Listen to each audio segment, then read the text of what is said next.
Actually, ano lang yan time management. Ang tatanungin na lang sa'yo dyan ay yung katawan at yung isip mo.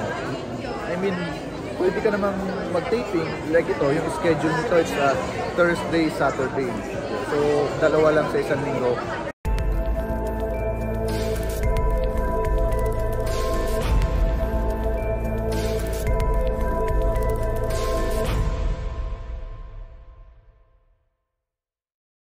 Tapos, EJ Vice Governor ka ba? Yes po, Ng Oriental Mindoro. Oo, Oriental Mindoro. Na doon ng di ba? Yung beach na maganda.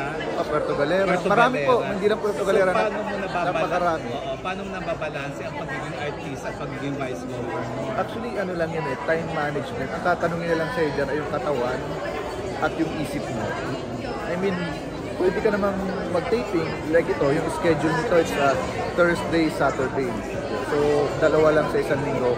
And for example, ang session namin ay Tuesday, and then nag-iikot ako ng Monday, Wednesday, hanggang Sunday. Actually, nag-aaral pa ako ng weekend sa University of Makati. Anong course? Bachelor of Political Science, major in Local Governance. So, sabay-sabay nangyayari sa akin lahat yun. Parang yung mantra ko sa buhay na, di ba, ever since ang mantra ko sa buhay ay kaya mo yan, lahat posible. Parang, so, kailangan mo lang siyang gawin, and ang tatanungin lang, yung katawan mo talaga, yung health mo, isa natutulog ako sa sasakyan, kaya naman eh. Pero na-imagine mo ba na balang araw magiging Vice Governor ka? Actually, wala. Hindi ko siya na-imagine. Sabi ko sa'yo, pag may plano ang Panginoon sa'yo, kusa na lang yan lalabas. Ang mga bagay ay hindi pinipilit. Pero, pag pinasok ka ng Diyos sa isang larangan, pagbutihan mo. Hindi doon natatapos. Sasabihin nga sa'yo ng Diyos, pinasok na nga kita dyan eh. Diba?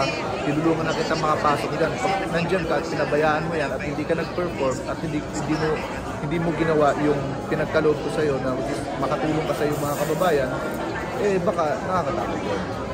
Challenge pa sa'yo kasi ang lugar mo is isa sa sikat na tourist destination. Yes. Mahirap ba para sa'yo? Challenge ba yung maging Vice Governor ng isang tourist destination? Challenge. Actually, nakaka-inspire. And naghahanap ka ng, for example, I think last year yun, may mga taga-ABS-CBN na gusto mag-shooting. So, parang kino-ordinate ko sila sa ibang mga municipalities ng province namin. So, nakapag-shoot sila. Ito yung mga parang mga digital platform ng ABS-CBN, YouTube channel, ganun.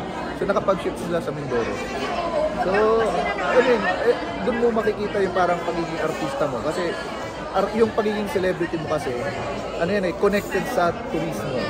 Kung titignan mo yan, celebrity ka and tourism, very connected siya. So, paano mo magagamit yung pagiging celebrity mo na may mga kaibigan ka rin na pwedeng, na maraming mahilig sa like tourism projects, nakikita mo mahilig sa mga beaches. So, pwede mo siyang ipag-connect. So, parang in favor sa akin yun. EJ, yung pag-aaral mo, sinyalis yung mas mataas na posisyon, maging senator, gano'n? Well, sabi ko nga, Kuya Roldan, ano yan may mga bagay na ang hirap pag-usapan, ang hirap pangarapin. Pero kasi naniniwala ko na pag ginawa mo isang bagay at hindi mo pinabayaan yung binigay ng Diyos sa'yo, which is yung profession or pag pinagkaloob sa'yo yung ganitong Vice Governor ka ng province, dapat hindi doon natatapos yun. Kasi everyday ng buhay mo, dapat lagi ka may natututunan at natututunan. Hindi yung parang na-stuck ka na lang doon. So yung tinatanong mo sa plano, hindi ko po iniisip.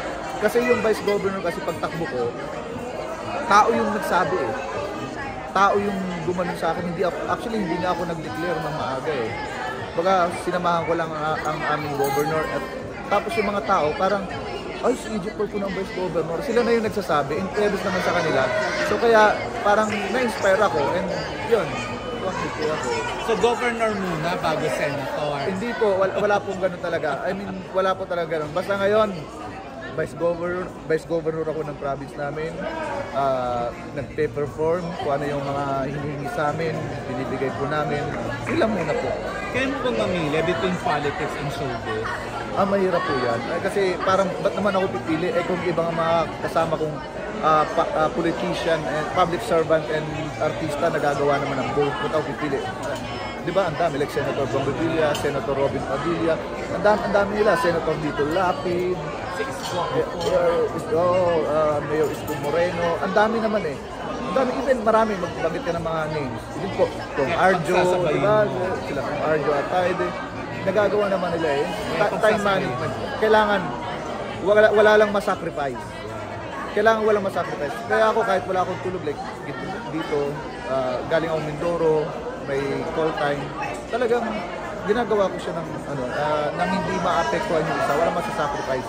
And nakakatuwa kasi, nung every time umiikot ako sa lugar namin, like mga senior citizen, kaya ako na-inspire gumawa ulit ng serye. Kasi parang nung hindi pa ako gumagawa, pag nagbe-bless ako sa mga senior citizen, lagi sinasabi, TJ, Vice Gob, kailan ka namin makikita sa TV?